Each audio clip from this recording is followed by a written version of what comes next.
Well, happy April Fool's Day. Don't you just love April Fool's Day, April 1st? I know I do. I just don't think there's anything a greater feeling in the world than when you're able to pull off a prank and actually get away with it and they fall for a hook, line, and sinker. I just think it's awesome and I look forward to it every year to try to pull some kind of prank on somebody.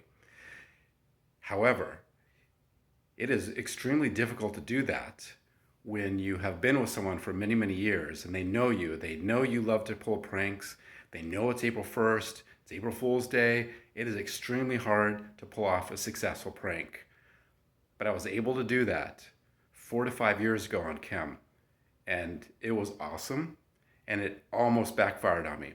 So I'm going to share that story of exactly how that went down because I'm very proud of this.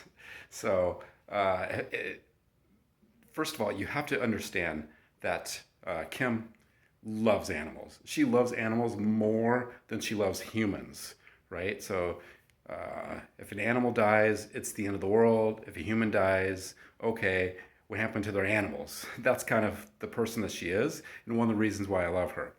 So, in fact, that's one of the reasons why she started her nonprofit, Together Saving Paws, and why 10% of all the proceeds of my education goes to her nonprofit. So, because of her love for animals, I thought, well, maybe there's some way I could use this to my advantage for my little prank. And I don't know if it's technically an animal. So I know real estate. I don't know animals and insects and bugs. I don't know any of that. But I do know that there's one, and I'll call it an animal for the sake of this prank.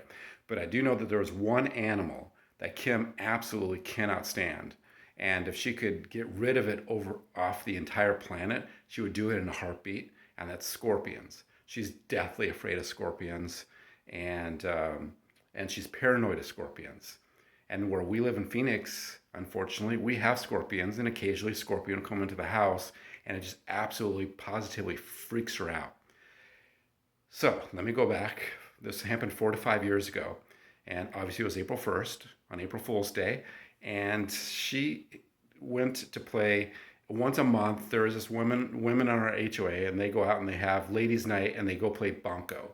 Now I don't know what bunco is. I've never played it. I have no clue what it is, but they play it once a month when we're in town there, and she goes and plays bunco. Obviously, this is pre-COVID, but anyway, so she was out and she was playing bunco with these ladies. So I'm sitting at home on the couch. And I'm like, how can I get her? And this is at night. So the day was already almost over. And I was like, you know what? I think I'm going to call her and I'm going to let her know that we had a little dog at the time. Her name was Hugs. She was a little Shih Tzu, and she was basically kind of like our daughter. So I thought about, you know what? I'm going to call Kim or text Kim and let her know that Hugs was stung by a scorpion. Now, I started actually type the text out, and then I thought better of it. You know what? That's going to freak her out too much because one, she hates scorpions, and two, it's Hugs, and that was not going to go over really well. It wasn't really going to be a prank. She was just going to get pissed off. So I was like, you know what? She may have a reaction if Hugs got stung, but I'm guessing that if I tell her I got stung, it wouldn't be that big of a deal. I mean, it would be a big deal, but it wouldn't be to the point where she'd make a huge issue out of it. It was just kind of, I was just going to try to see how long I could play this out. So I literally sent her a text and I said, hey, I just got stung by a scorpion on my arm and it's excruciatingly painful. And I just thought you should know that. She immediately calls me on the phone, which I figured she would do. So she immediately calls me on the phone. And on the phone, she's like, "Oh, are you okay? And did you kill the son of a bitch? Did you get it out of the house? And are you okay? Do I need to come home?" And I'm like, "No, no, no. I'm okay. I'm okay. I'm just on the couch. I'm watching some TV. It's very, very painful, but I'll get over it. I'll get through it." And then we hang up. So my plan was I was going to milk this a little bit longer. So I was going to call her back like 20, 30 minutes later and just tell her, you know what, this is so painful. My arm is now like the size of my leg. I have 3 legs now. And I was really going to milk this out to see how far I could push it. Well, before the 20 to 30 minutes even went by, she shows up and she comes through the door. It caught me by surprise because I was not expecting her to come home at all. So, but apparently it actually freaked her out enough where she actually came home to see if I was okay. So now I'm feeling a little bit bad and I don't know what to do. But I said, you know what? Screw it. It's April Fool's Day. I'm going to ride this prank as long as I can.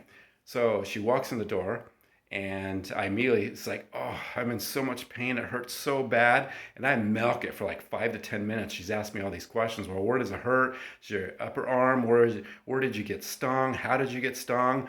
And of course, I have all the answers to these questions. I'm just playing along with it. And I'm like, and then I was like, oh my God, it hurts so bad. She's like, do you need to go to the doctor? I'm like, no, no, no, I'm okay. And then finally, I don't remember the exact question she answered, or asked me, excuse me, but I just bust up laughing. I couldn't hold it anymore, and I just started laughing. And that's when she realized it was a prank, and she's like, "You idiot! I left Bonko." Now I don't know Bonko. Like I said, I've never played Bonko, but apparently it's not a good thing when you leave in the middle of Bonko.